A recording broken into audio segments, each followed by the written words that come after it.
परमेश्वर का धन्यवाद कि हम सभी को ये अवसर दे रहा है कि हम लोग एक दूसरे के बीच में अपने शांत मनन को शेयर करें और एक दूसरे को उत्साहित भी करें। और मेरा जो व्यक्तिगत शांत मनन का समय है तो वो मैं ज़्यादातर समय मैं सुबह के समय में करती हूँ। सुबह के समय में इसलिए क्योंकि सुबह में ही मुझे समय मिल पाता है और मैं अपने भीतर ऐसा महसूस भी करती हूँ कि जब संसार का शोर हम लोग सुने उससे पहले जब हम लोग परमेश्वर को सुनेंगे तो उससे हमको आसानी होता है। और जब मैं सुबह को उठती हूँ तो मैं ये देखती हूँ कि जैसे दिन भर का किसी भी टाइम की तुलना में मेरे लिए सुबह का जो समय होता है वो थोड़ा शांत होता है। मतलब उस समय में मैं कोई भी आवाज को आसानी से सुन सकती हूँ, ऐसा मैं अपने अंदर महसूस करती हूँ। ये मुझे सुबह का समय सबसे अच्छा लगता है। और इस अवसर के लिए भी बहुत धन्यवाद जो सुनीता मैम के माध्यम से हम लोग इस सुबह के समय को और भी अधिकाई से इस्तेमाल कर पा रहे हैं। क्योंकि जैसे हम लोग दिन के समय में तो पहले से ही कुछ कुछ बातें आ जाती है, लेकिन सुबह के समय में एक अपने बारे में भी एक सोचने का मौका मुझे मिल जाता है कि आज दिन भर मैं क्या करूंगी या परमेश्वर का वचन आज मेरे लिए क्या कह रहा है, इस तरह की बातें सुबह को करने से मुझे सुविधा होती है और आसानी होती है परमेश्वर के वचनों को भी समझने में, इससे पहले कि जीवन का भागदौड़ शुरू हो जाए। तो इसलिए मैं सुबह का समय प्रेफर करती हूँ। और मैं एक वचन पर मनन कर रही थी तो आज मैं आपके बीच में बांटना चाहती हूँ। ये वचन हमें मिलता है यूहन्ना रचित सुसमाचार पहला उसका 12 में, पहला अध्याय उसका 12 पद। यहाँ पर लिखा है, परंतु जितनों ने उसे ग्रहण किया उसने उन्हें परमेश्वर की संतान होने का अधिकार दिया, अर्थात उन्हें जो उसके नाम पर विश्वास रखते हैं। वे ना तो लहू से, ना शरीर की इच्छा से, ना मनुष्य की इच्छा से, परंतु परमेश्वर से उत्पन्न हुए हैं। ये वो जो वचन है, जब मैं इस पर ऑब्जर्वेशन कर रही थी, अवलोकन कर रही थी, तो मैं इसको अपने जीवन से जोड़ रही थी। क्योंकि कई बार मेरे साथ ऐसा होता है कि घर में कुछ ऐसी समस्याएं है जिसके कारण मैं सोचती हूँ कभी कभी, जो मैं अपने जीवन में इस बात को महसूस कर रही थी कि जैसे हम लोग संसार में रहते हुए बहुत बार सोचते हैं कि कुछ भी कारण हो तो उसके पीछे जीन जो होता है, जेनेटिक जो होता है, जिसको हम लोग अनुवांशिकता भी बोलते हैं, वो बहुत काम करता है, ऐसा हम लोग विश्वास करते हैं संसार में रहते हुए। और क्योंकि मैं बीएड भी पढ़ाई की हुई हूँ तो मैं जानती हूँ कि हम लोग कितने मात्रा में पर्यावरण से प्रभावित होते हैं और कितने मात्रा में अनुवांशिकता से। तो पढ़ाई लिखाई करते करते कई बार संसार का ज्ञान हमारे अंदर आ जाता है और मेरे अंदर भी ऐसे ही आ गया था। लेकिन ये वचन जो है उसने मुझे आजाद किया कि जो परमेश्वर, जितनों ने उसको ग्रहण किया, परमेश्वर को ग्रहण कर लिया, उसने उन्हें परमेश्वर की संतान होने का अधिकार दिया। मतलब मैंने, जैसे कई बार होता है कि जब भी मैं गुस्सा हो जाती हूँ तो मैं सोचती हूँ कि हाँ, मेरी माँ गुस्सा हो जाती है इसलिए मैं भी गुस्सा हो जाती हूँ। या फिर मैं अपने अंदर कोई बीमारी से स्ट्रगल करती हूँ, तो मैं सोचती हूँ कि हाँ, हो सकता है ये मेरे जीन में होगा इस तरह की बातें। लेकिन परमेश्वर ने इस वचन के द्वारा मेरे उस सोच को दूर किया, मतलब उस सोच को काटने का मुझे मौका दिया। जैसे कई बार मैं अपना घर का जो पूर्व काल में जो भी घटनाएं हुई उसको देखती हूँ तो लगता है कि जैसे मेरे घर में नशे पान की आत्मा देखी जाती थी, अभी वो समाप्त हो रही है। तो मैं सोचती हूँ कि हाँ, नशे पान की आत्मा मेरे परिवार में काम कर रहा है, या फिर इस इस पर्टिकुलर बीमारी की आत्मा मेरे परिवार में काम कर रही है।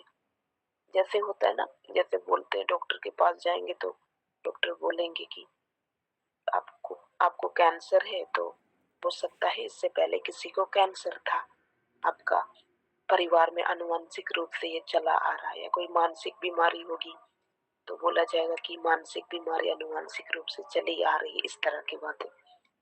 तो क्योंकि परमेश्वर का वचन हमें वायदा करता है कि वो चंगा करने वाला परमेश्वर है, लेकिन जब मैं उसको जीन के रूप में सोचती थी, क्योंकि संसार का ज्ञान तो यही कहता है, तो मैं उसको ऐसे ही सोचती थी कि अनुवांशिकता से वो बीमारी या वो परिस्थिति मेरे घर में आ गई है। तो जब मैं इस वचन को पढ़ी कि अ, जितनों ने उसको ग्रहण कर लिया, मसीह को ग्रहण कर लिया, तो परमेश्वर की संतान होने का अधिकार दिया, तो मैं सोचने लगी कि अभी तो मैं परमेश्वर की संतान हो गई, क्योंकि परमेश्वर ने मुझे उसका संतान होने का अधिकार दे दिया। क्योंकि पहले तो मैं उसे ग्रहण नहीं की थी, तब तो ठीक था, मेरे ऊपर अनुवांशिकता हावी हो रहा था, लेकिन अब तो मैं उसकी बेटी हूँ, तो उसने अपना संतान बनाया। क्योंकि अर्थात उन्हें जो उनके नाम पर विश्वास करते हैं, वे ना तो लहू से, मतलब कि लहू से, मतलब लहू कहेंगे तो जो हमारा नॉर्मल में हम लोग अपने माता पिता से जन्म लेते हैं, ना शरीर की इच्छा से, मतलब जिसमें शरीर जो है सम्मिलित होता है, जैसे कि संसार का हर एक जन्म में शरीर सम्मिलित होता है, ना मनुष्य की इच्छा से, जैसे हमारे मम्मी पापा इच्छा रखे होंगे तब हम लोग जन्मे होंगे। तो लेकिन उससे ऊपर सोचने के लिए परमेश्वर ने मुझे सहायता किया कि वे परमेश्वर से उत्पन्न हुए हैं, मतलब मैं परमेश्वर से उत्पन्न हुई हूँ। तो मैं इस रूप में अपने बारे में सोचने लगी कि प्रभु, उसका मतलब कि मेरे अंदर जो अनुवांशिकता है वो अब आपका है, अब परमेश्वर का है। तो इस वचन ने पूरे तरीके से मुझे इस रूप में सोचने के लिए मदद किया कि मैं अपने माता पिता की बेटी तो हूँ ही, लेकिन अब मैं परमेश्वर की भी बेटी हो गई हूँ। तो जब भी मुझे मेरे अंदर इस तरह का डर आता है कि अरे ये बीमारी तो हम लोग का आनुवंशिकता में है, कैसे जाएगा, तो यही वचन मुझे सहायता करता है और सहायता कर रहा है कि मैं परमेश्वर के सामने विश्वास कर सकूं कि मैं अभी परमेश्वर की बेटी हूँ। इसलिए मेरे ऊपर संसार का बस नहीं चलेगा, शैतान का काम नहीं चलेगा, लेकिन परमेश्वर का काम चलेगा। और इस रूप में मैं अपने जीवन में इसको अप्लाई करती हूँ कि जब भी मेरे अंदर अम, चंगाई को लेकर के, अपने व्यक्तिगत चंगाई लेने को लेकर के कंफ्यूजन होता है कि चंगाई मिलेगा कि नहीं, तो मैं इस वचन को सोचती हूँ और मैं सोचती हूँ कि जो भी अनुवांशिक बीमारी मेरे परिवार से वो दूर हो सकती है, क्योंकि अब मैं परमेश्वर की बेटी हूँ और मेरे अंदर परमेश्वर का गुण है, मेरे अंदर परमेश्वर का डीएनए है। इस वचन ने मुझे मैंने इसको इस मैंने जो प्रार्थना किया इस शोक के समय में, मैंने इस रूप में इसे प्रार्थना किया कि अम, वो प्रार्थना मैं आपके साथ भी करके इस शोक को खत्म करना चाहती हूँ। प्रभु धन्यवाद कि आपने आप अपने वचनों से हम में से हर एक से बातचीत करते हैं। और प्रभु, आपके वचन में आपने मुझे सिखाया कि किस प्रकार से अब हम लोग अम, अपने माता पिता से बढ़कर आपके भी बेटे बेटियां हैं, और आपका जो अनुवांशिकता है, आपका जो जीन है, वो हमारे अंदर काम करता है। और इसलिए धन्यवाद प्रभु। और प्रभु जी, अम, आज हम लोग जब इसको सीखे पिता, व्यक्तिगत रूप से मुझे सहायता कीजिए कि इस वचन का और भी गहरा भेद मेरे अंदर खुलने पाए, और हम सभी भाई बहनों के ऊपर भी खुलने पाए। धन्यवाद करते हैं लॉर्ड, यीशु मसीह के नाम में प्रार्थना को मांगते हैं, आमीन। थैंक यू सिस्टर, अपने व्यक्तिगत शांत समय के विषय में बताने के लिए, और इस वचन के द्वारा और इस अनुभव को शेयर करने के द्वारा हम सभी आशीषित हो जाएं। और हम लोग अब आगे बढ़ते हैं। हम इस समय दीपम सिस्टर का स्वागत करते हैं। मरकुस की पुस्तक को सीखने समझने में दीपम हमारी सहायता करें।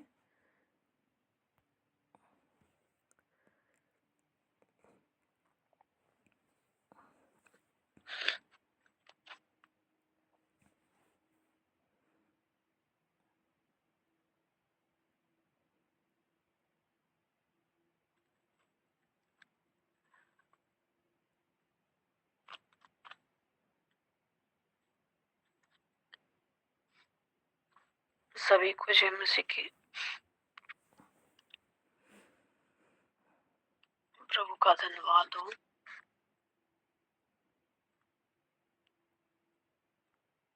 एक बार फिर घर कलीसिया में सबों का स्वागत है। और आइए प्रार्थना में चलते हैं। वचन के लिए छोटी सी प्रार्थना करेंगे। आज के अध्ययन मरकुस में जाने से पहले, धन्यवाद प्रेमी परमेश्वर पिता, आप महान प्रेमी, प्रभु के प्रभु, राजाओं के राजा, हमारे सृजनहार परमेश्वर है। आपका धन्यवाद हो प्रभु। आपने पृथ्वी पर आज तक हमें नाना प्रकार के जोखिमों से बचा करके हमें प्रभु जिंदगी की जमीन पर सबों को जीवित बनाए रखा। और सुबह के वेला में प्रभु परमेश्वर, आपने हमें, हम सबों को अपने निकट आने दिया, ताकि हम वचन के वेदों को आपके प्रेम गहराई में पढ़ने पाए। प्रभु ऐसा अनुग्रह प्रदान किया। प्रभु आपका धन्यवाद हो। ये आप के लिए और अपने राज्य की संतान ठहराने के लिए प्रभु आपका धन्यवाद। पवित्र आत्मा प्रभु, हमने आज के अध्ययन में हम सबों की सीखने, सिखाने, समझाने, समझने में सहायता और मदद करें, क्योंकि हम आपके बिना हम परमेश्वर के राज के भेदों को नहीं समझ सकते। इसलिए प्रभु हमें उचित चीजों के जो उपलब्धता होनी चाहिए प्रभु प्रदान करें। हम सभी एक मन होकर के प्रभु परमेश्वर आपको महिमा देने पाए। आज के अध्ययन के द्वारा सारी चिंता आप पर डालते मांग लेते प्रार्थना प्रभु यीशु मसीह के जलाली नाम में, आमीन, आमीन, आमीन।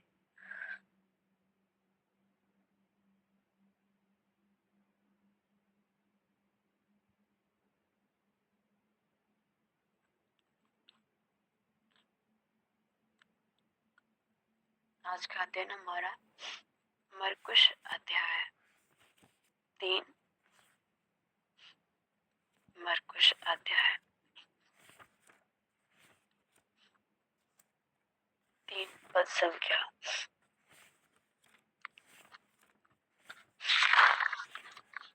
1 से लेकर हमारा 19 आयत तक रहेगा।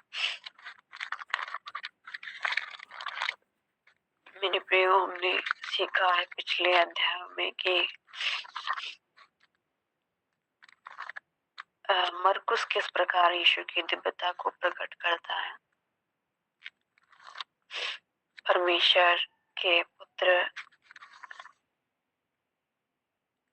होने के साथ साथ परमेश्वर के सुषमा उसके द्वारा जो भी आश्चर्य कर्म किए जाते हैं उन पर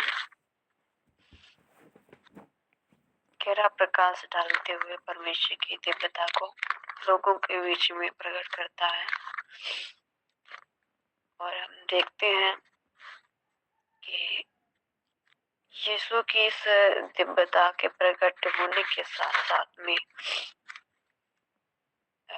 यीशु के अनुयायी और उसकी निंदा करने वाले बड़े जोर शोर से बढ़ने लगते हैं।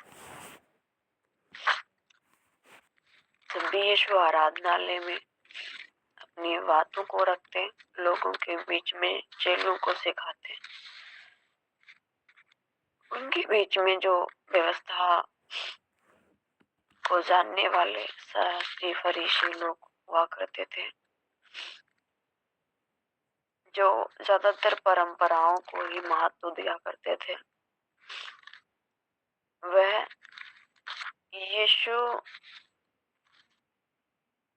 के ताक में रहते थे कि यीशु किस समय हमारी ठहराई हुई परंपराओं को तोड़ता है कि हम उसका विरोध करने लगे। यहाँ तक विरोध ही नहीं वरन उसके बारे में कि उसे कैसे नष्ट किया जाए, इन सब बातों को हम देखते हैं। और हमने देखा कि यीशु प्रभु का किस प्रकार से शास्त्रियों और फरीसियों का के साथ में आमना सामना होता है। उसके लिए हम एक बार फिर से देखेंगे। कल जब अध्ययन किया था तो देखा था कि यीशु के चेलों पर व्यवस्था तोड़ने का आरोप शास्त्रियों फरीसियों ने लगाया था। और आज भी हम जब मरकुस 3 अध्याय पद संख्या 1 से पढ़ते हैं तो उसमें कुछ इस प्रकार से पाते हैं। लिखा है यहाँ पर, और वह फिर आराधनालय में गया और वहां एक मनुष्य था जिसका हाथ सूख गया था, और वे उस पर दोष लगाने के लिए उसकी घात में लगे हुए थे कि देखें वह शब्द के दिन में उसे चंगा करता है कि नहीं। उसने सूखे हाथ वाले मनुष्य से कहा, बीच में खड़ा हो, और उनसे कहा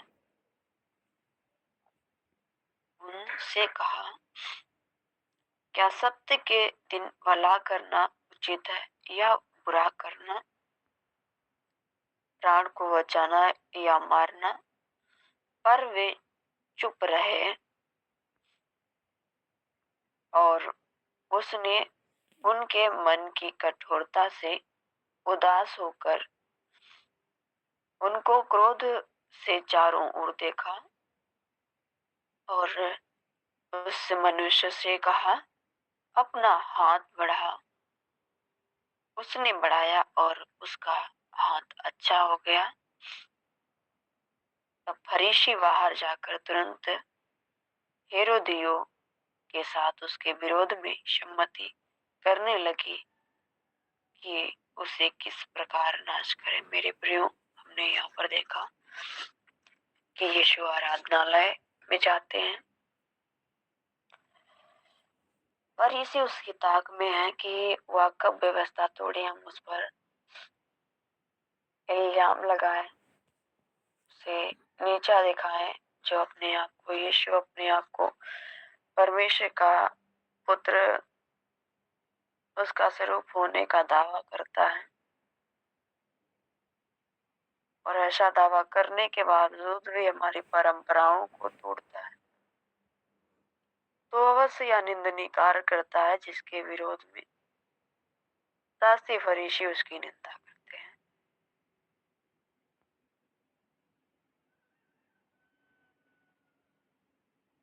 एक बार फिर सप्ताह के दिन फरीसी यीशु पर चंगाई देने पर व्यवस्था तोड़ने का आरोप लगाने का प्रयास में थे। यहाँ पर इनका प्रयास होता है कि इन पर आरोप लगाएं। और जब हम लूका में पढ़ते हैं तो वहां पर देखते हैं कि यही फरीसी यीशु से सवाल करते हैं,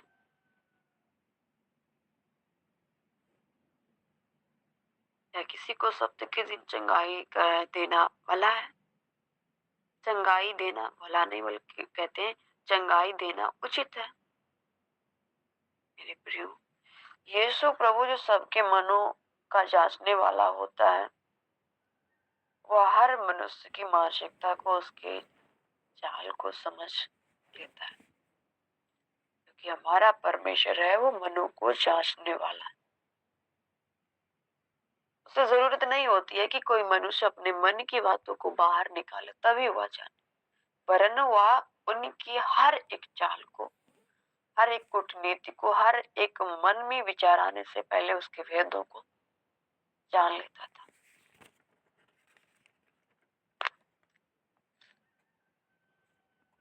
यीशु का इन आरोपों के बाद में उसका प्रत्युत्तर यह होता है कि यीशु यहाँ पर कहते हैं, क्या कभी अच्छा करना गलत है? उनको बता देना चाहते हैं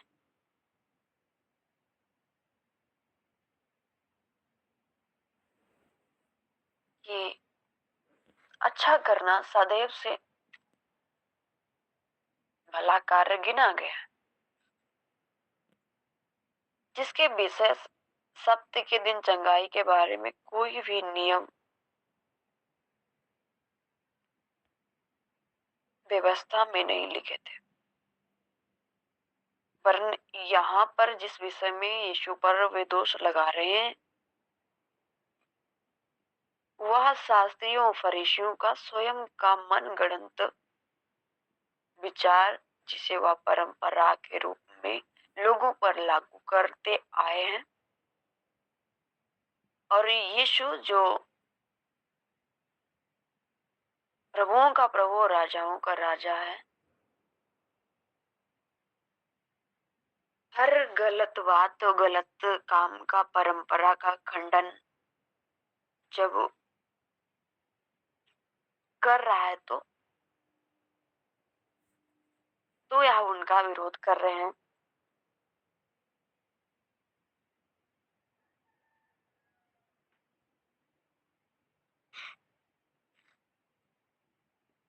मेरे प्रियो, एक चीज और भी यहाँ पर देखते हैं कि यीशु जब चंगाई देते हैं तो वहां पर कोई शोर शराबा नहीं होता है, वरन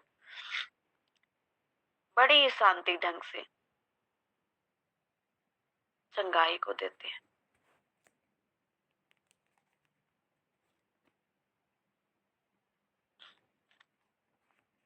यीशु ने यहाँ पर चेलों को सिखाया कि अच्छा और किसी का भला करना सदैव परमेश्वर को प्रसन्न करता है,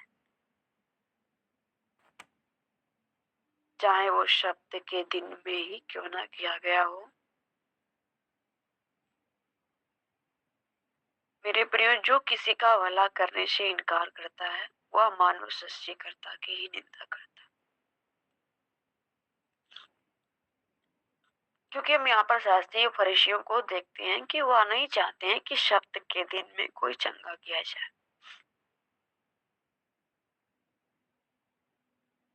कोई सप्ताह के दिन चंगा किया जाए। और जबकि यीशु प्रभु बता देना चाहते हैं उस व्यक्ति को चंगाई दे करके कि सप्ताह के दिन किसी की भलाई करना, किसी को चंगा करना कितना भला काम। उसके लिए कोई समय या दिन निश्चितता नहीं ठहराई गई। जब भी किसी को आवश्यकता होती है आपकी सहायता के लिए, तो आपको तत्पर होना है इस कार्य के लिए। सो यीशु ने वही किया और वह बड़े ही जीवित उदाहरण के साथ लोगों को सिखाते हैं और शास्त्री फरीसियों के मनों की जो मनगढ़ंत अपने ही विचारों द्वारा बनाई गई परंपरा का खंडन करते हैं। मेरे प्रियो, जब हम मरकुस 3 अध्याय पद संख्या 5 को पढ़ते हैं तो देखते हैं, और उसने उनके मन की कठोरता से उदास होकर उनको क्रोध से चारों ओर देखा। किनको? वे जो नहीं चाहते थे कि वह व्यक्ति चंगा किया जाए। कौन सा व्यक्ति? वह रोगग्रस्त व्यक्ति जिसका हाथ सूख गया था।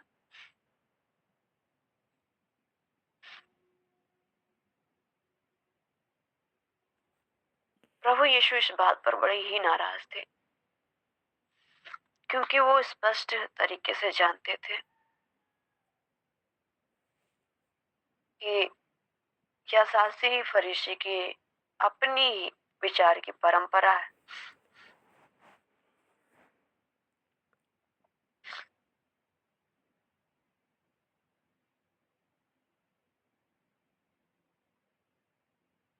जिसे नहीं चाहते हैं कि यीशु प्रभु हमारे आने के बाद परमेश्वर के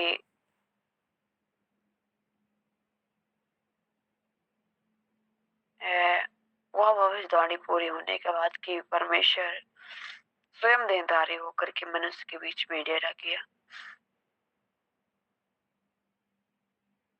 जिसके निकट लोग आकर के ज्योति को प्राप्त करेंगे। और अब प्रभु नहीं चाहता कि अब कोई मनुष्य अंधकार में रहे, वह ज्योति बनकर आया है, सो अपनी ज्योति फैलाने का काम कर रहे हैं।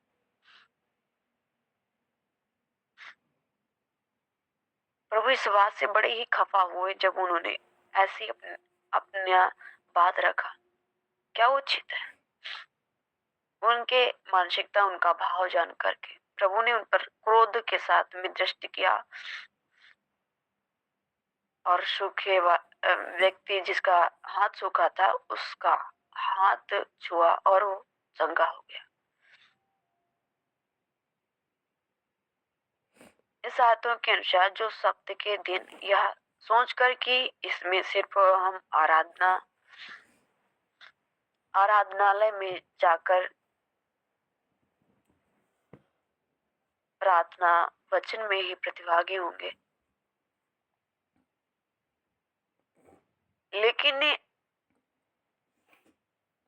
उसी समय में किसी पर जिसे आपकी सहायता की आवश्यकता हो पर यह कहकर इनकार कर देते हैं कि मैं सप्ताह के दिन में हूं,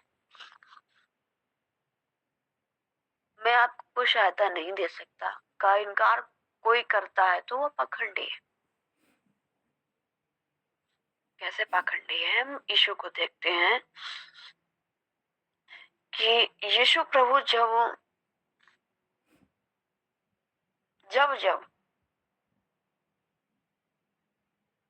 लोगों की आवश्यकता से परिचित हुआ, परमेश्वर के राज्य का प्रचार करने के साथ साथ परमेश्वर में चंगाई, मनुष्य को चंगाई देने के साथ साथ वह उनकी आवश्यकताओं को जानता था। मेरे प्रिय, यहाँ पर आप सभी लोग वचन को पढ़ चुके होंगे, बाइबल को कई बार हो सकता है आपने रीड किया, उसे पढ़ा हो। आपने पढ़ा होगा कि जब भीड़ भूखी थी, पहले कहते इस भीड़ को जाने दे, लेकिन प्रभु उसके भूखे होने के बारे में विचार करते हैं। उनकी वर्तमान में क्या आवश्यकता है? उन्हें भोजन की अति आवश्यकता है, क्योंकि लंबे समय तक यीशु के साथ में रहे और अब उन्हें भूख लगी है, इसलिए उन्हें भोजन की आवश्यकता है। तो यीशु बड़े दिलेरी के साथ में भोजन के विषय में चेलों से ही कहते हैं, तुम्हें इसका बंदोबस्त करना हो। लेकिन चेले कहते हैं, यहाँ तो 5 रोटी 2 ही मछलियां और भीड़ इतनी है। लेकिन यीशु कहते हैं, इन्हीं को मेरे पास लाओ। यीशु स्वर्ग की ओर उन रोटियों को उठाते और धन्यवाद देते हैं और कहते हैं, लो इन्हें परोस दो। और 5 रोटी 2 मछलियों से सारी भीड़ तृप्त हो जाती है। यहाँ तक कि कई जो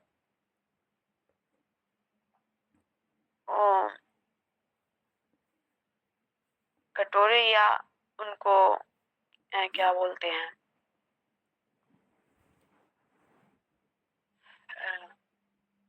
हमारे यहाँ उनको डिलवे जैसे बोलते हैं, पर उनको टोकरे टोकरे कई टोकरे बाद में उठाए भी गए जो रोटियों से भरे हुए थे। क्या है परमेश्वर की दिव्यता का अद्भुत प्रमाण, उसकी दया का अद्भुत प्रमाण। एक बार क्या होता है कि यीशु जा रहे होते हैं प्रचार के लिए। एक पागल व्यक्ति होता है, दुष्ट आत्मा से ग्रस्त, जंजीरों से जकड़ा हुआ, लोगों से जंजीरों से जकड़ दिया करते थे। वो उन साकलों को भी तोड़ देता था। वो जंगल में भाग गया। दुष्ट आत्मा ने बिल्कुल पागल कर रखा, इतना जकड़ रखा था। लेकिन यीशु प्रभु से चंगाई देते हैं। वो बिल्कुल निर्वस्त्र होता है, परमेश्वर उसके वस्त्र की फिक्र करते हैं, उसकी आवश्यकता पर प्रकाश डालते हैं और तुरंत उसे वस्त्र दे करके उसे कहते हैं, जा जा तू अपने घर।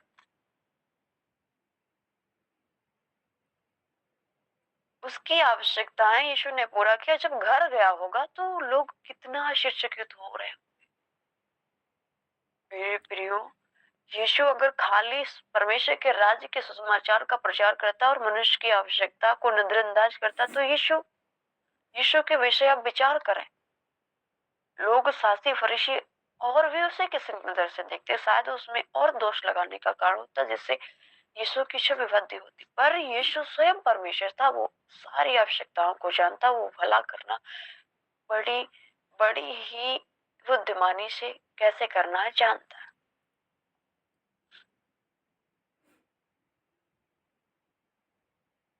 हम जब किसी की आवश्यकताएं पूरा करते हैं तो परमेश्वर के राज्य के सुसमाचार के साथ साथ हम लोगों को और भी आकर्षित कर लेते हैं परमेश्वर के राज्य के प्रति, परमेश्वर के प्रति, उसके प्रेम के प्रति।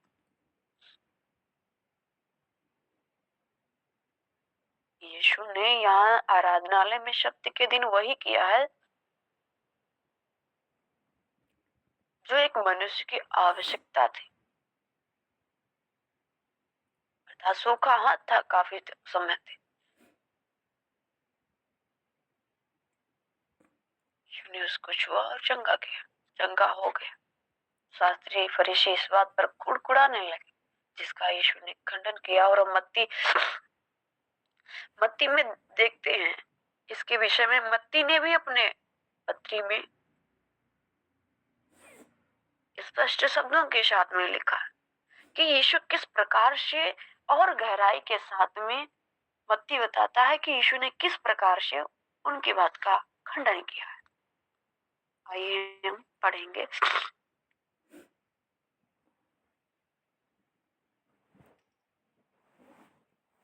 मत्ती रचित सुसमाचार की पत्री अध्याय 12। मत्ती रचित सुसमाचार की पत्री अध्याय 12 पद संख्या 9 से 12। पद संख्या 9 से 12। यहाँ पर मत्ती उसी घटना को लेकर के, इस घटना को लेकर के यीशु के हाथ वाले व्यक्ति को आराधनालय में चंगाई देने के विषय जो सप्ताह के दिन यीशु करता है, उसी चंगाई के विषय में गहरे शब्दों के साथ में बताते हैं। कैसे? वहां से चलकर वह उसके आराधनालय में आया। संख्या 10। वहां एक मनुष्य था जिसका हाथ सूखा हुआ था और उन्होंने उस पर दोष लगाने के लिए उससे पूछा, क्या सप्ताह के दिन करना उचित है? उन्होंने उससे पूछा। किन्होंने? फरीसियों ने यीशु से पूछा। इसलिए दोष लगाने के लिए, क्या सप्ताह के दिन चंगा करना उचित है? उसने उनसे कहा अर्थात यीशु ने फरीसी से कहा, तुम में ऐसा कौन है जिसकी एक भेड़ हो और वह सप्ताह के दिन गड्ढे में गिर जाए तो वह उसे पकड़कर ना निकाले? भला मनुष्य का मूल्य भेड़ से कितना बढ़कर है। इसलिए सप्ताह के दिन भलाई करना उचित है। आमीन। उसके बाद देखते हैं कि यीशु ने यह सब कहते हुए, उनके विचारों का खंडन करते हुए, उन्हें प्रत्यक्ष रूप में भी दिखाते हैं कि उस सूखे हाथ वाले व्यक्ति से कहते हैं, हाथ बढ़ा, और वो हाथ बढ़ाता और वो चंगा हो जाता था। हो गया, चंगा हो गया। मेरे प्रियो, यहाँ पर परमेश्वर ने बड़े ही अपने समझ और गहरी बुद्धि के बातों को कहकर के उनके बीच में रखा।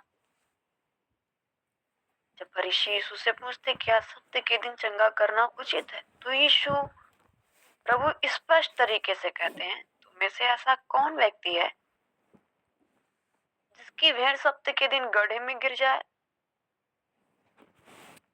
मेरे प्रिय, इमेजिन करो, हमारी भेड़ हमारी नदी में गिर जाए, तालाब में डूब रही हो, गड्ढे में गिरी हो और वो भूखी और प्यासी चिल्ला रही हो।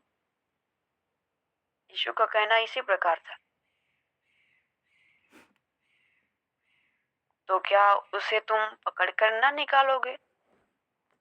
तुम भेड़ को गड्ढे, नदी, तालाब में गिर जाए उसे डूबकर मर जाने के लिए छोड़ दे सकते हो?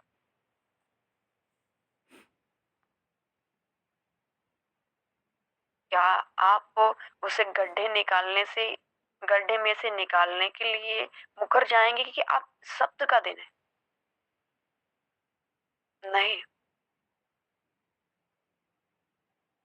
जैसे ही आंख में कुछ हमारे गिरता है, हम तो तुरंत ये विचार नहीं करते कैसे इसे निकालना है, वरन हम तुरंत, हमारी उंगली जाती है, तुरंत हम उसे निकालने के लिए तैयार हो जाते हैं।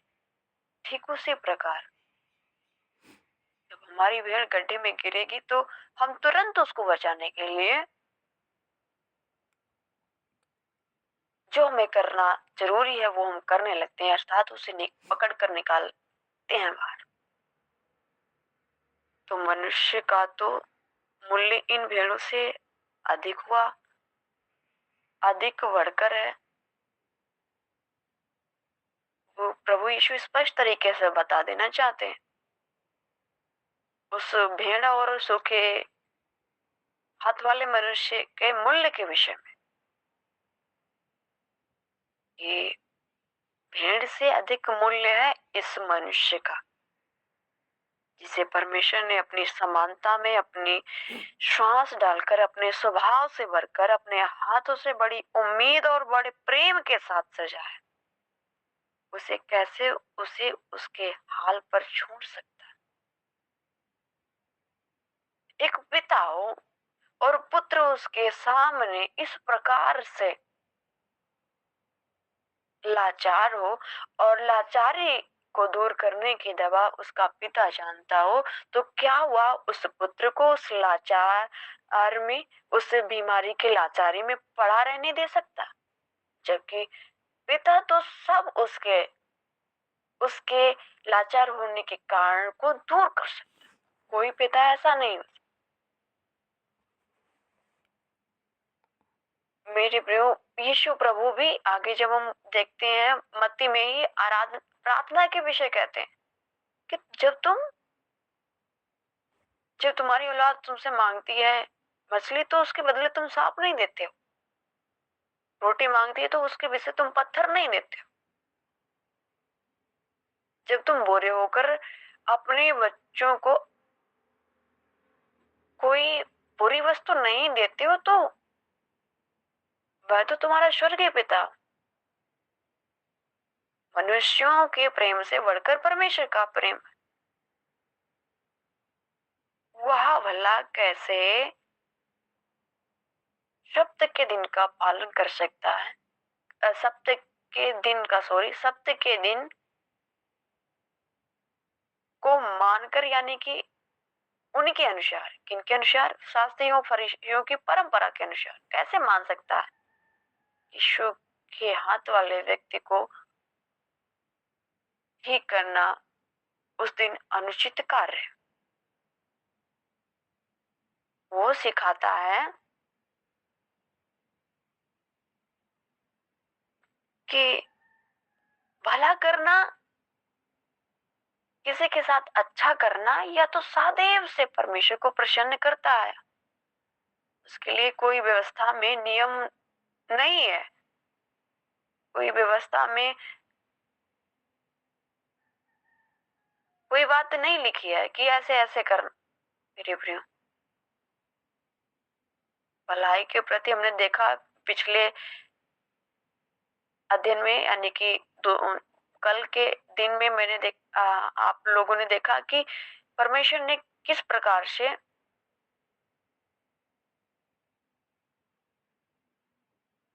याजक को, जिसे ठहराया था कि पवित्र स्थान में उस भेंट की रोटी को खा सकता है, सिर्फ हारून उसके पुत्र याजक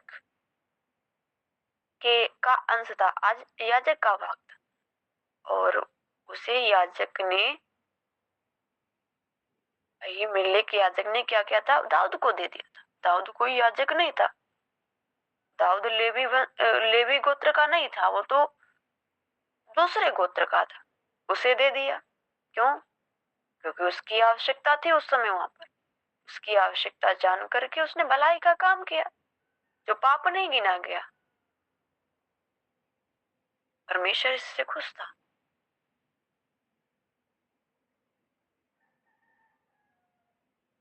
वही कार्य स्वयं परमेश्वर प्रभु यीशु मसीह परमेश्वर जो देहधारी होकर मनुष्य के बीच में डेरा करते हैं, उन शास्त्रियों फरीसियों की इस बुरी बुरी परंपरा का क्या करते हैं? खंडन करते हैं, और बड़ी ही बुद्धिमानी ज्ञान के जीवित उदाहरण के द्वारा।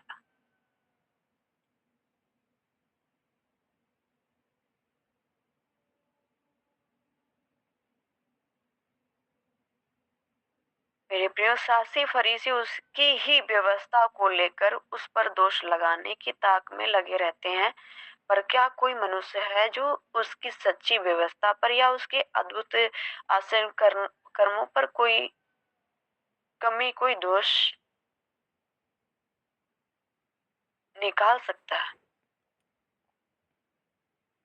दोष लगाने का कारण कमी को निकाल सकता है? कभी नहीं। यह तो फरीसी उसी व्यवस्था को लेकर के यीशु में कमी को ढूंढ रहे थे, जिस व्यवस्था को भी देने वाला स्वयं यीशु परमेश्वर वहां पर मौजूद था, जिस पर यह आरोप लगा रहे थे।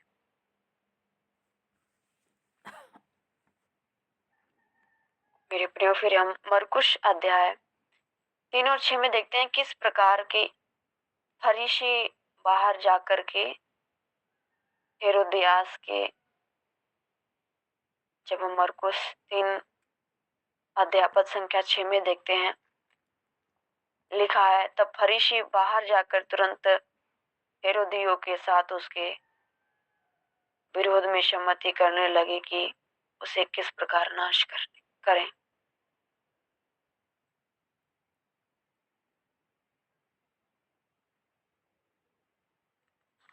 यीशु जब उनके कान की खुजली मिटाने वाला काम नहीं करता है, यानी कि उनके पक्ष की बात नहीं करता है, वरन सत्य की बात को बड़े प्रमाण के साथ में रखता है, तो बड़े चिलमिला जाते हैं।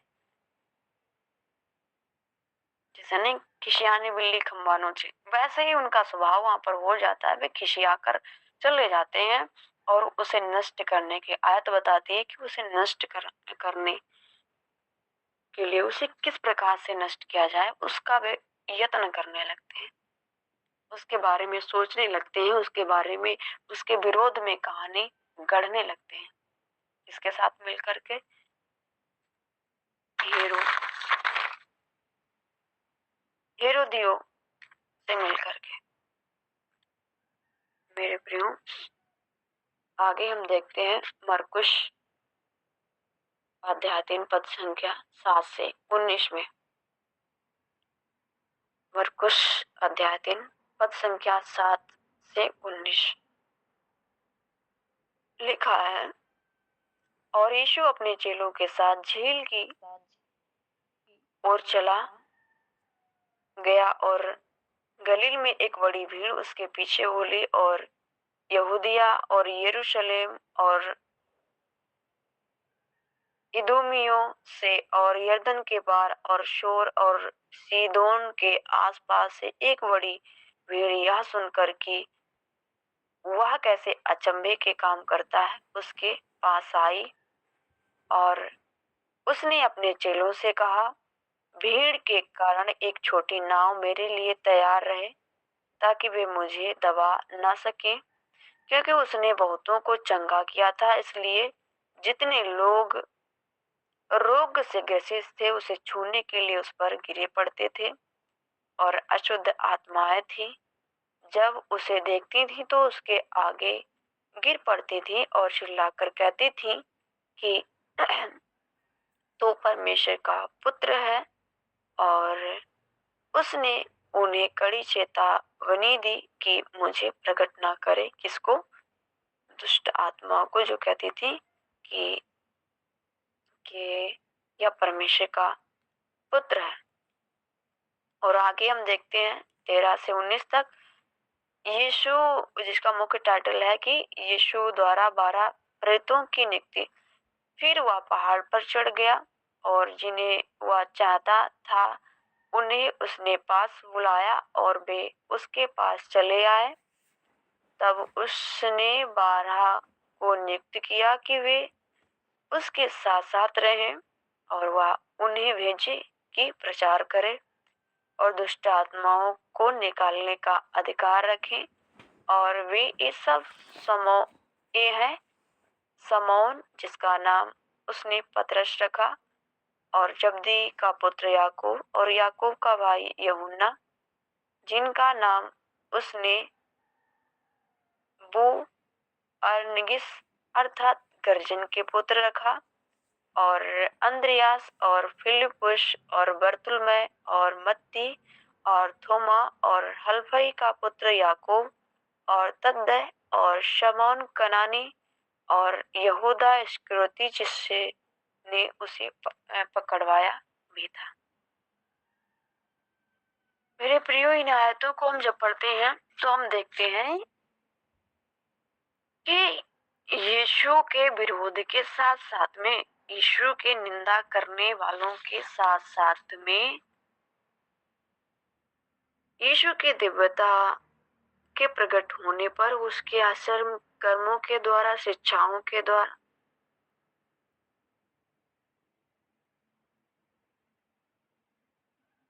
उसके विरोधी बढ़ने के साथ साथ में उसके चाहने वाले, उसके अनुयायी भी अनुयायियों की संख्या बढ़ती जाती थी।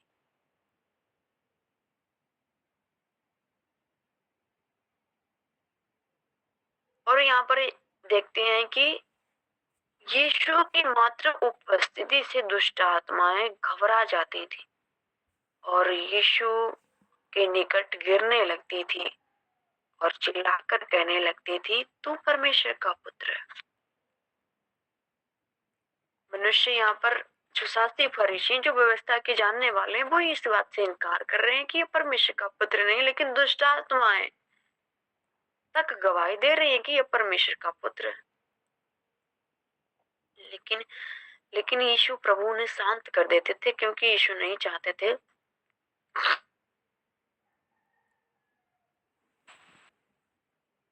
यीशु नहीं चाहते थे कि इन दुष्ट आत्माओं से परमेश्वर पुत्र का, परमेश्वर के राज्य के विषय में प्रचार। मेरे प्रिय, हम देखते हैं कि यीशु की बड़ी निंदा होने के बाद, बड़े विरोध होने के बाद भी यीशु के आश्रम, यीशु के द्वारा किए गए आश्चर्य कर्म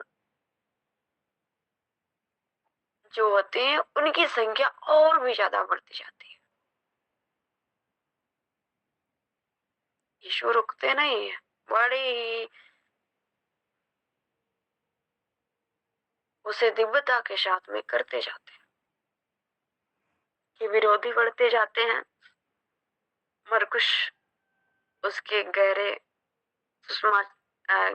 चमत्कारों पर प्रकाश डालते हुए, शिक्षाओं पर प्रकाश डालते हुए लोगों को बता देना चाहता है, उसके पाठकों को, कि यीशु किस प्रकार से परमेश्वर के राज्य के विषय कार्य करते जा रहे हैं।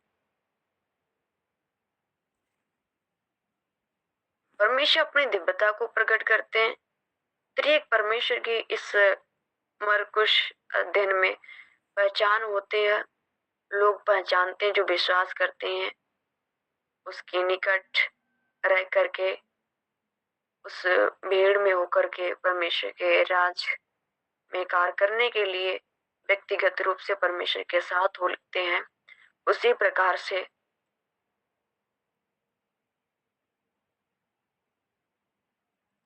शास्त्री फरीसी भी परमेश्वर के निकट, परमेश्वर से ही व्यक्तिगत बुराई लेकर के उसके विरोध में उसे नष्ट करने के लिए वियुक्ति करते जा रहे होते हैं। लेकिन यीशु प्रभु इन सब विरोध होने के साथ साथ में अब परमेश्वर के राज्य को और भी तेजी से बढ़ाने का काम करते आ रहे हैं। उनका इस पर, यानी कि शास्त्री फरीसियों के विरोध की बातें उन पर असर नहीं कर रही हैं, क्योंकि वह तो स्वयं परमेश्वर है और वह अपने राज्य का प्रचार कैसे करना है वह इस विषय में जानता है। यीशु के निकट दो प्रकार के लोग, एक तो जिज्ञासु लोग होते थे, दो प्रकार के लोग होते थे। एक तो जिज्ञासु प्रवृत्ति के, जो यीशु के बारे में, उसके प्रेम के बारे में, उसके भेद के बारे में जानने की इच्छा रखते थे, और दूसरी ओर निंदा करने वाले लोगों की निरंतर भीड़ रहती थी। आगे जब हम आयतों को देखते हैं तो यीशु प्रभु ने 12 लोगों को अपने चेले के रूप में नियुक्त किया है, जिन्हें यीशु ने व्यक्तिगत रूप से परमेश्वर प्रेम, उसके राज्य की समझ, सामर्थ्य आदि प्रदान करते की है। और यीशु के स्वर्गारोहण के बाद में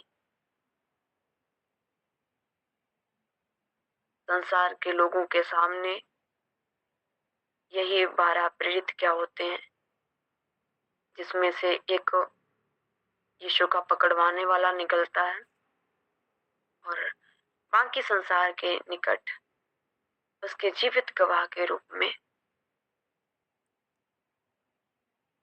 ठहरते हैं, और जो यीशु की सच्चाई, परमेश्वर के प्रेम को लेकर के, तब से लेकर के अपने जीवित होने तक, अपनी मृत्यु तक वे परमेश्वर की दिव्यता को, उसके सुसमाचार की दिव्यता को बड़े ही गहरे प्रभाव ढंग से लोगों के बीच में रखते हैं। इस प्रकार यीशु की जब उपस्थिति होती थी, आश्चर्य कर्म होते थे, उसी प्रकार परमेश्वर ने इनके अंदर भी वो सामर्थ्य, वो सब भर दिया था और बड़े बड़े आश्चर्य कर्म होते थे। मेरे प्रिय, आज का दिन यहीं पर समाप्त करते हैं। प्रभु का धन्यवाद हो, प्रभु का का वचन पढ़े जाने सुने जाने से आशीष और बरकत हो। सभी का बहुत बहुत धन्यवाद।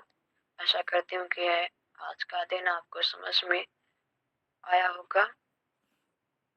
परमेश्वर आप सभी को आशीष और बरकत दे। सभी को जय मसीह की। थैंक यू सिस्टर, प्रभु आपको आशीष दे। और इसमें हमने कई सारी बातों को सुना, सीखा, यीशु मसीह किस तरह से इस पृथ्वी पर कार्य कर रहे थे और आज के समय में भी वो यीशु मसीह हमारे बीच में उसी तरह से कार्य करना चाहते हैं हमारे जीवन के द्वारा। और मैं एक छोटी सी गवाही को आपके सामने रखना चाहूँगी। मंजू सिस्टर हमारे बीच में है और उन्होंने किस तरह से अपने भाभीयों के बीच में प्रभु के विषय में बताया, उसको थोड़े शब्दों में बताएंगे ताकि हमारे बीच में एग्जाम्पल हो सके और साथ ही साथ प्रभु को आदर मिल सके। मंजू सिस्टर, यीशु मसीह आम इंसान के समान रहे और उन्होंने उस तरह से ही कैसे कार्य किया। हाँ सिस्टर, स्वागत है। जय मसीह की सिस्टर जी। हाँ मैंने अपनी भाभी के लिए बताया था कि वो कह रही थी कि दीदी कैसे मैं प्रभु पर विश्वास करती हूँ और कैसे प्रभु प्रार्थना करनी चाहिए। तो मैंने कहा कि देखो तुम्हारा विश्वास है प्रभु पे और तुम सच्चे मन से प्रार्थना करोगी तो तुम्हारा विश्वास वो प्रभु तुम्हारी जरूर सुनेंगे। तो ना उन्होंने ना सिस्टर जी, मुझे ना पता नहीं क्या घबराहट सी हो रही है बताने में। तो वो कह रही थी कि कैसे प्रार्थना करते हैं। तो मैंने कहा कि प्रार्थना ऐसे करो कि हे यीशु, मैं तेरा धन्यवाद करती हूँ और जो भी मेरे घर में समस्या परेशानी है तो आप दूर करें। और ऐसे ऐसे मैंने बताया और मैं कह रही थी अगर नहीं आती है तो फोन पे लिखा ले और उनको सुने और फिर प्रार्थना करें। तो मैंने ऐसे बताया उनको। तो वो कह रही थी कि दीदी मुझे ना पूरा विश्वास है प्रभु पे। तो मैंने कि तुम्हारा विश्वास बना रहे, वैसे ऐसे विश्वास करती रहना। और फिर वो कह रही थी कि हाँ दीदी, अगर उनकी बहन बीमार है तो वो कह रही थी कि मेरी बहन अगर भली चंगी होगी ना प्रभु के नाम से तो मैं प्रभु पे विश्वास करूंगी और प्रभु को ही मानूंगी। तो मैंने कहा तुम प्रभु पे विश्वास करो। तो फिर कह रही थी कि मुझे ना फिर मैं किसी मूर्ति मार्ती पे विश्वास नहीं करूंगी, मैं तो बस प्रभु पे ही करूंगी। ऐसे ऐसे बात कर रही थी। तो मैंने कहा कि अच्छी बात है। और देखो इसमें मैं नहीं कह रही हूँ कि अपना धर्म बदलो, कि जो जिसको चाहती हो, जिसकी पूजा करती हो उसकी मत करो, मेरे जाना कुछ भी करो, पर एक बार प्रभु पे विश्वास करो। तो जो कह रही सिस्टर वो दीदी मुझे प्रभु पे पूरा विश्वास है। तो मैंने कि बस ऐसे विश्वास बनाए रखे। मैंने ऐसे ऐसे बोला उनसे। तो और आज और कहूंगी उनसे। तो इतना ही कहूंगी सिस्टर जी। जय मसीह की। थैंक यू सिस्टर, प्रभु आपको आशीष दे। तो आज हम लोग जहाँ कहीं भी हैं, जैसे भी हैं, है ना, हम जानते हैं पढ़े लिखे हैं या अनपढ़ हैं, लेकिन हमारे अंदर प्रभु यीशु मसीह है और वो हमारे द्वारा संसार में कार्य करना चाहता है। हमारे परिवार, घराने, नाते रिश्तेदार में, है ना, जहाँ कहीं भी है, कार्यस्थलों में है, तो हम यीशु मसीह को अवसर दें, है ना, हम उसके साथ सहमत हो जाएं और साधारण शब्दों से हम दूसरों के साथ सहभागिता करें। ठीक है। और मंजू सिस्टर के बारे में बताती हूँ कि वो पढ़ना नहीं जानती है ना, बाइबल को वो पढ़ नहीं पाती है, तो जितना वो सुन सुन के समझ रही है उतना ही से वो सीखने का प्रयास उसने जारी रखा हुआ है। तो हम सभी बाकी भाई बहन के लिए एक आदर्श उदाहरण है ना। और हम पढ़ भी रहे हैं मरकुस की पुस्तकों कि यीशु मसीह किस तरह से कार्य कर रहे थे। तो हमको भी प्रतिदिन इसको अपने ध्यान में रखना है ना। हमको प्रतिदिन इस काम को जो है, इस महान आदेश को अपने दिमाग में रखना है और उसमें आगे बढ़ना है। ठीक है। बहुत ज़्यादा नहीं, हमको 2-3 मिनट, 5 मिनट, जो भी टाइम लगेगा, हमारे जो शब्द हैं वो उनके लिए आशीष का कारण होने पाए। ठीक है। और जैसे यीशु ने यहाँ पर 12 चेलों को तैयार किया, तो हमारे द्वारा दूसरे लोगों को हम क्या करते हैं, यीशु मसीह हमारे द्वारा दूसरे लोगों को तैयार होने में सहायता करते हैं। तो एक चेले के तौर तौर पर जैसे मंजू सिस्टर ने अपनी भाभी को बताया, वो अब उसका विश्वास और बढ़ रहा है, वो उससे और बातचीत करते जाती है। तो वो जो उसकी भाभी है, तो वो मंजू सिस्टर की क्या हुई, शिष्य हो गई, है ना। अब मंजू सिस्टर की ये जिम्मेदारी है कि वो उसको और भी अधिक प्रेरित करते रहे और उसको यीशु का चेला बनने में सहायता करे, है ना। तो संसार में ऐसे और भी बहुत भीड़ है ना, जो जिज्ञासु हैं और जो जानना चाहते हैं, प्रभु के निकट आना चाहते हैं। तो हम लोगों को माध्यम बनना है ना। हम फरीसी लोग के समान, शास्त्री लोग के समान हम रुकावट का कारण ना बने, ठीक है। तो प्रभु सबों को आशीष दे। और बहन दीपम को, मंजू को बहुत धन्यवाद। तो यदि किसी का पहला है टूटा हुआ था, टूट गया है, और वो घर को फिर से मुझे दिखाया। परमेश्वर है या दुष्ट के कार्य है नहीं जानती, और उस घर में देवी देवताएं हैं। तो उस घर में मैं उस वाले पुराने कमरे में मैं जहाँ पर मैं सोती थी, तो वहाँ पर मैं उस कमरे में मैं जब गई हूँ तो मैं प्रार्थना कर रही हूँ और प्रार्थना कर शुरू की हूँ। और उस कमरे में फिर उस कमरे में अभी भैया भाभी रहते हैं, वैसे ही बना है जैसे पुराना था। तो फिर उस कमरे में मैं गई और जैसे ही धन्यवाद देना शुरू की, और मैं वहाँ पे डर गई एकदम से, और पूरा मेरे मुंह से आवाज ही नहीं निकल रहा था। तो फिर मैं लहू को छिड़क रही हूँ करके मेरे हाथ में तेल का बोतल था छोटा सा, तो उसको मैं छिड़की हूँ कि मैं यीशु के लहू को छिड़क रही हूँ करके। और वही पुराना घर मुझे बार बार सपने में दिखाया जाता है। वो किसकी ओर से है मैं नहीं समझ पा रही हूँ मैम। तो मेरे लिए प्रार्थना करना। और छिड़की हूँ और हर दीवालों पे लगा रही हूँ। फिर उसके बाद एक सांप मेरे घर के आंगन में, बड़ा सा आंगन था पहले, अब वो टूटकर वो हॉल बन गया है। तो उस आंगन में जाल है मछली का, हम लोग बनाते हैं। तो जालों में एक बड़ा सा सांप रखा हुआ है भूरा कलर का। तो वो देख रहा है, तो उसको मेरी माँ और मेरी भतीजी भी है उसमें। तो जब पुराना घर है तो उसमें मेरी भतीजी कहाँ से आ गई, जबकि उसका पैदा नहीं हुआ था। तो ऐसे में देखी और मेरी माँ को मैं बोल रही हूँ उसको मारो। तो मैं पीछे डंडा लाने गई थी और उसके आते तक मेरा नींद खुल गया। तो फिर यही है मैम, मेरे लिए प्रार्थना करना। मुझे समझ नहीं आ रहा है, समझ पाऊँ। जय मसीह की। ठीक है, हम लोग प्रार्थना करेंगे। और हम लोग को अपना जब परिवार या घराना दिखाई देता है, और जैसे आप वहाँ प्रार्थना कर रहे थे, या तो हमको अपने परिवार घराने के लिए प्रार्थना करना है ना। हम जहाँ हैं वहाँ से भी कर सकते हैं, और जब हमको वहाँ जाने का मौका मिलता है अपने पुराने घर, परिवार, गांव, तो हम वहाँ पर भी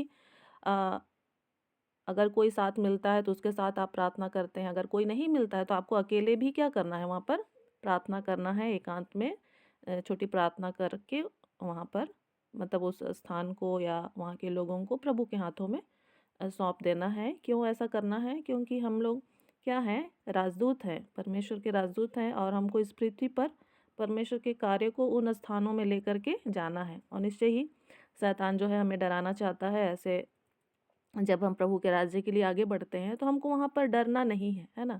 डर को तुरंत ही हमको खारिज करना है परमेश्वर के वचन के द्वारा। जब प्रभु का वचन मुझसे ऐसा कह रहा है तो मुझे नहीं डरना है। आप खुद से इस बात को बोलेंगे, है ना, उस वचन को ले करके खुद से उस डर को ख़त्म करने के लिए बोलेंगे, और फिर बड़े हियाव के साथ, साहस के साथ आगे बढ़ेंगे और उस विषय के लिए प्रार्थना करेंगे। और सभी को इस काम को करेंगे अपने अपने परिवार घराने के लिए। और कोई किसी का व्यक्तिगत प्रार्थना है या सुझाव है तो बता भी सकते हैं। जय मसीह की सिस्टर जी। हाँ, भली चंगी हो गई, उनको भी आराम है। और जो मेरी भाभी ने प्रभु पर विश्वास किया है, और मेरा भाई भी जो कह रहा था कि मेरी घरवाली के लिए भी प्रार्थना करें, मेरे से कह रहा था कि आप अपने ग्रुप में भी डाल दें कि मेरी घरवाली भी ठीक हो जाए, भली चंगी हो जाए। तो मेरे भाई को भी विश्वास है प्रभु पर, तो उन दोनों का विश्वास प्रभु पर बना रहे। तो आप प्रार्थना करें। जय मसीह की सिस्टर जी। ठीक है। यीशु सहाय, जय मसीह की। हाँ, यीशु सहाय बोलिए। हाँ, मैं निकुंज बोल रही हूँ। मेरा शारीरिक खांसी सुधार है, काफी सुधार है। और बेटी नुपुर का आज से एग्जाम चल रहा है, प्रार्थना कर दीजिएगा। ठीक, धन्यवाद। ठीक है। जय मसीह की। मोला कल से एकदम जाड़े जाड़े एकदम ही बुखार सन लागत थे। जाड़े जाड़े मेरे पति है तो मसीह मेरा बेतरा में संसारिक में रहूं, इसे कि काली से ही कर दे। तब मोला मन में एकदम चिड़चिड़ाहट गुस्सा एकदम ही असन लागत थे। कर लिए प्रार्थना करना मेरे पति के लिए। मैं संसारिक में रहूं, मोला सियान मन बहुत बर सब झन दबा दे ही मैं झूठा हो जाऊं, इसे कही कि वो काली से मोला बर गुस्सा गुस्सा एकदम चिड़चिड़ाहट हो गई मोर मन है। वो कर लिए प्रार्थना करना ते मछली रबित रवि में नहीं रहा, इसे सबको जय मसीह। ठीक है सिस्टर, हम लोग प्रार्थना करेंगे। सिस्टर हमारे लिए प्रार्थना करिए कि हमें बहुत ज़्यादा इस समय नींद और आलस मेरे शरीर में है, और हमें पिछली बातें जो मेरे साथ में सताव हुआ वो बातें मेरे हर पल मेरे दिमाग में आती रहती हैं। तो सिस्टर मेरे लिए प्रार्थना करिए कि मैं पुरानी बातें सारी भूल जाऊँ और परमेश्वर में दिनों दिन बढ़ती जाऊँ। मेरे लिए प्रार्थना करिए। जय मसीह। ठीक है।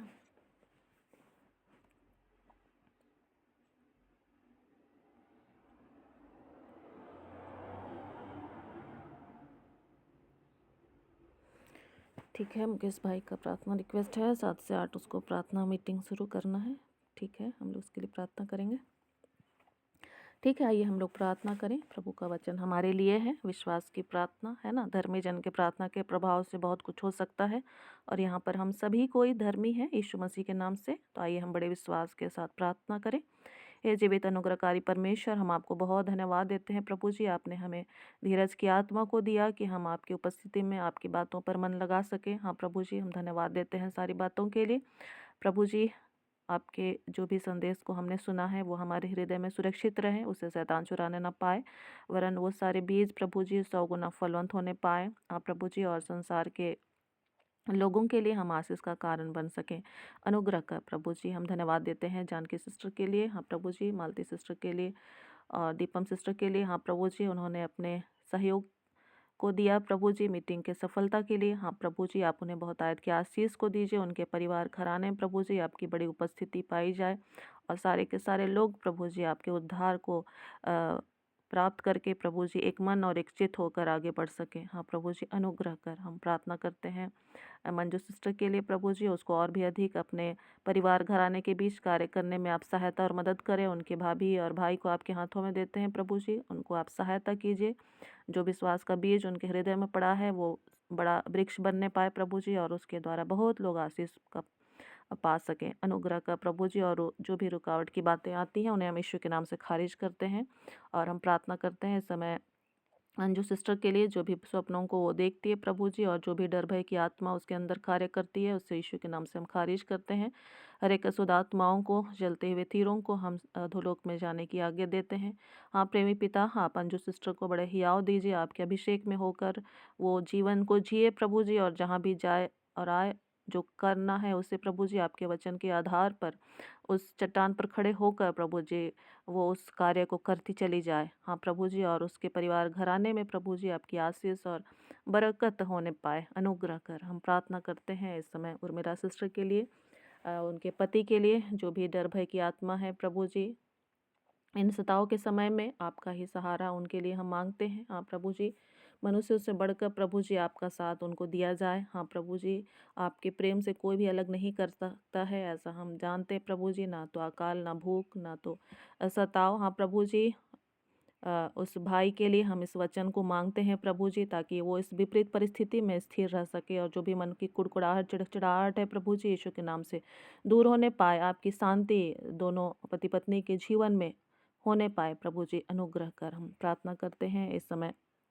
और मेरा सिस्टर के लिए जो भी पिछली बातों को याद करती रहती है प्रभु जी, हर एक पिछली बातों को हम यीशु के नाम से दूर करते हैं, क्योंकि आपने कहा है मसीह में सब नई सृष्टि है। हाँ प्रभु जी, नई बातों को उसके जीवन में प्रकट होने के लिए हम प्रार्थना करते हैं। हम निकुंज गुड़िया के परिवार के लिए प्रार्थना करते हैं। हाँ प्रभु जी, बच्चों की परीक्षा है प्रभु जी, आप उनको स्वर्गीय बुद्धि ज्ञान और समझ की आत्मा को दीजिए।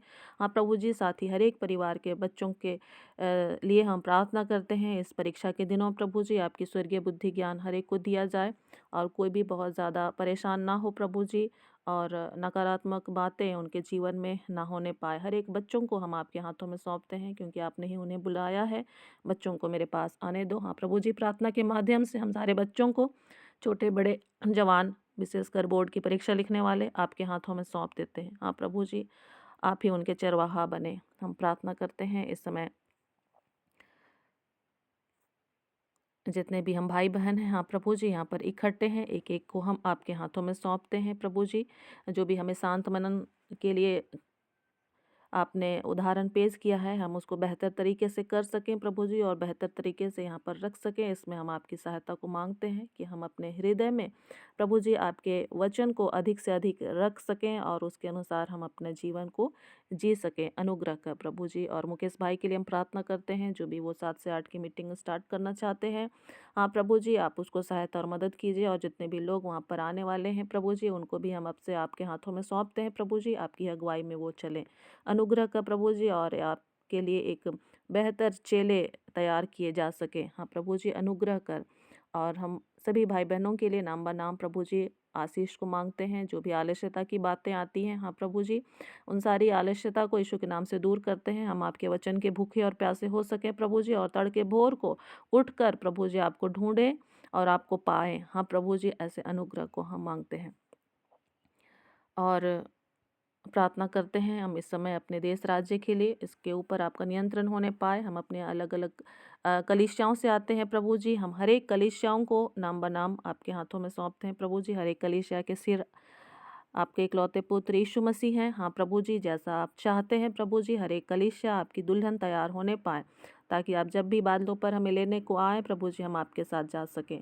अनुग्रह का प्रभु जी, जो भी उपदेशक, सुसमाचार प्रचारक और पास्टर्स और शिक्षक हैं प्रभु जी, हम सबको आपके हाथों में देते हैं प्रभु जी। आपके सेवक गणों को आप अपनी आत्मा की अगुवाई में चलाएं प्रभु जी, ताकि वो जिम्मेदारी उनके कंधों पे प्रभु जी उसको बखूबी निभा सकें। हाँ प्रभु जी, जो भी सेवकाई में हैं उनके लिए प्रभु जी आपकी अगुवाई, आपकी सुरक्षा को हम मांगते हैं। और प्रभु जी, हम प्रार्थना करते हैं जितने भी हम काम करते हैं उसमें आपकी आशीष होने पाए, ताकि हम अपनी कमाई के द्वारा भी प्रभु जी आपके राज्य की बढ़ोतरी में सहयोगी होने सकें। या जो भी दान देने वाले हैं प्रभु जी, उनको भी आप आशीष दीजिए। आप किसी का उधार नहीं रखते हैं। हाँ प्रभु जी, इसके लिए हम आपको धन्यवाद देते हैं। हाँ प्रभु जी, अनुग्रह कर और हम अधिक से अधिक हर्ष से दान देने वाले होने पाए। हाँ प्रभु जी, और हमारे बीच में जितने भी गूंगे बहरे और लंगड़े हैं प्रभु जी, शारीरिक रूप से मानसिक रूप से आप उनको चंगा होने दीजिए। हाँ प्रभु जी, और हमारे द्वारा भी आपका वो बड़ा महान कार्य पूरा होने पाए। अनुग्रह का प्रभु जी, हर एक बुरे स्वप्नों को हम ईश्वर के नाम से खारिज करते हैं और नई बातों के लिए हम आप पर निर्भर होते हैं, क्योंकि आपने कहा है, मैं अपना आत्मा अपने इन अंत के दिनों में सब प्राणियों पर उंडेलूंगा। हाँ प्रभु जी, आपका वचन पूरा होने पाए। सारा आदर महिमा हम आपको देते हुए इस प्रार्थना को हम आपके पुत्र, हमारे उद्धारकर्ता प्रभु यीशु मसीह के नाम से मांगते हैं। आमीन आमीन। हम लोग आशीष वचन को एक साथ बोलेंगे। पिता परमेश्वर का प्रेम, प्रभु यीशु मसीह का अनुग्रह और पवित्र आत्मा की सहभागिता हम सबों के साथ सर्वदा बनी रहे। आमीन आमीन। Praise the Lord, hallelujah. सबको जय मसीह की। यीशु सहाय। Good morning.